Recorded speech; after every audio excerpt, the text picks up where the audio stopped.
তো দেখো আমাদের বাড়িতে অনেক ধরনের পিঠে বানানো হচ্ছে, জানি না কী পিঠে বানাবে। এখানে মা নারকেল বেটে নিচ্ছে, পাটি সাপটা পিঠে বানাবো, তার জন্য ক্ষীর বানাবে। তো আমি এখানে বড়া পিঠে বানাবো, তাই হচ্ছে কলা মেখে রেখেছি। আর এখানে হচ্ছে সাজের পিঠের গোলা বানানো হয়ে গেছে, জানি না এটাকে কী বলে, আমরা গোলাই বলি।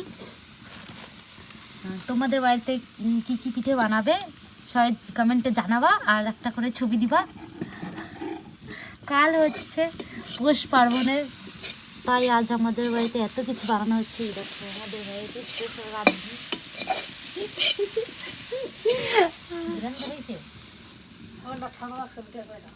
তো চলো দেখা যাক কত কি করতে পারি। আমাদের বাড়িতে দেখার দর্শক চলে যাচ্ছে। এই দেখো চলে যায়, এই দেখো ঘরের পিছন দিয়ে চলে যাচ্ছে দৌড়ে, এদিক দিয়ে আসে এদিক দিয়েই যায়। না মানুষ তো জানি না বুঝি আমরা যাই জান না তো দেখি কি হয়েছে।